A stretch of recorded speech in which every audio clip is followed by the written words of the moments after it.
எல்லோருக்கும் வணக்கம். எடப்பாடி பழனிசாமி அவர்களுடைய வலதுகரமாக இருந்தவர்.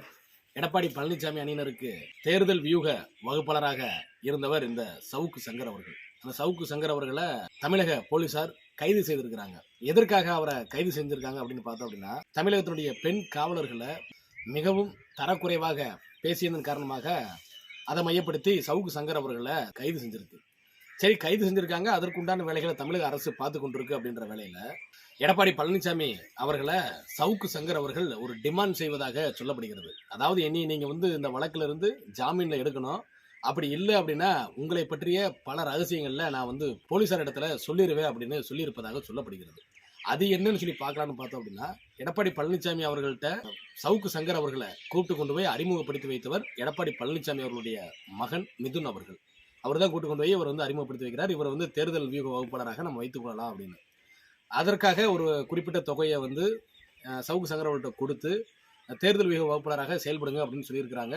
தேர்தல் வருவதற்கு முன்பாகவே தேர்தலுடைய ரிசல்ட் என்ன அப்படின்னு எடப்பாடி பழனிசாமி அவர்களுக்கு தெரிந்து விட்டது. அதனால சவுக்கு சங்கர்னால எந்த ஒரு பயனும் கிடையாது, அவர் இங்கிருந்து அனுப்பிவிடலாம் அப்படின்னு சொல்லிட்டு அவர் அங்கிருந்து வெளியேற்றுவதற்கான வேலையை பார்க்குறாங்க. அப்பதான் சவுக்கு சங்கர் அவர்கள் ஒரு வெடியை வைக்கிறார். அதாவது நீங்க எனக்கு குறிப்பிட்ட தொகையை கொடுக்கணும், அப்பதான் நான் உங்கள்ட்ட இருந்து விலகி செல்லுவேன். அப்படி இல்லை அப்படின்ற பட்சத்துல நீங்க ஆட்சியில் இருந்தப்ப மிதுன் அவர்களுடைய மாமனார், அதாவது எடப்பாடி பழனிசாமி அவருடைய சம்பந்தி, இவங்க எல்லாம் சேர்ந்து அந்த டெண்டர் முறைகேடு வழக்கில் என்னென்ன முறைகேடுகள் நடந்திருக்கிறது, அது பற்றிய ஆதாரங்கள் இந்த இடத்துல இருக்குது அப்படின்னு சொல்லிட்டு அந்த தகவலை எடப்பாடி பழனிசாமி அவருடைய மகன் மிதுன் அவர்களுக்கு சவுக்கு சங்கர் அவர்கள் அனுப்பியிருப்பதாக ஒரு தகவல் சொல்லப்படுகிறது. அதே போல அது மட்டும் இல்லாமல் கொடநாடு கொள்ளை வழக்கு சம்பந்தமான அந்த வழக்கிலையும் கூட ஒரு முக்கிய ஆதாரம் என் இடத்துல இருக்கு, அதனால எனக்கு குறிப்பிட்ட தொகையை நீங்க கொடுக்கணும், அதே போல இனி இந்த வழக்குல இருந்து நீங்க ஜாமீன்லயும் எடுக்கணும், இல்லை அப்படின்னா இந்த ஆதாரங்களை பூரா நான் வெளியிட ஆரம்பிச்சிருவேன் அப்படின்னு சொல்லி எடப்பாடி பழனிசாமி தரப்பினரை சவுக்கு சங்கர் அவர்கள் மிரட்டி இருப்பதாக சொல்லப்படுகிறது. கொடநாடு கொள்ளை வழக்கு சம்பந்தமாக ஆரம்ப காலகட்டத்தில் பல யூடியூப் சேனல்களுக்கு எடப்பாடி பழனிசாமி அவர்களுக்கும் கொடநாடு கொள்ளை அந்த சம்பவத்திற்கு தொடர்பு இருக்குன்னு சொல்லி பேசியவர் சவுக்கு சங்கர் அவர்களாகட்டும், சவுக்கு சங்கர் அவர்களை பேட்டி எடுத்த நிருபர்களாகட்டும், எல்லாருமே எடப்பாடி பழனிசாமி தரப்பிட்ட போக ஆரம்பிச்சிட்டாங்க. இதை கண்டுபிடிச்ச திமுக அரசு இப்ப மொத்தமா அந்த டீமையே தூக்கியிருக்காங்கன்னு சொல்லலாம். அதாவது அந்த பெலிக்ஸ் ஜெரால்டு அவரு தான் அதிகமான அளவு சவுக்கு சங்கர் அவர்களை பேட்டி எடுக்கக்கூடியவர், அவருக்கு ஒரு உந்து சக்தியாக இருக்கக்கூடிய நபர் என்று கூட சொல்லலாம். இப்ப அவரை சமீபத்துல டெல்லியில வச்சு கைது செஞ்சிருக்கிறாங்க. ஆக திமுக அரசு இது போன்ற அந்த குற்றங்களை நிரூபிக்கும் வண்ணமாக இவர்களை கைது செய்து அவர்களிருந்து ஆதாரத்தை வாங்கி தகுந்த குற்றவாளிகளை கைது செய்யுமே, ஆனால் அவர்களுக்கு நம்மளுடைய வரவேற்பை கண்டிப்பாக கொடுத்துதான். நல்ல விஷயங்கள் யார் செய்தானே, எதிர்கட்சியாக இருந்தாலும் அவர்களை வரவேற்கத்தான். பார்த்தோம் அப்படின்னா திமுகவுடைய ஆட்சியில மீண்டும் 2006 இருந்து 2011 வரை என்ன செஞ்சாங்களோ அதே தவிர மீண்டும் செய்யறாங்க.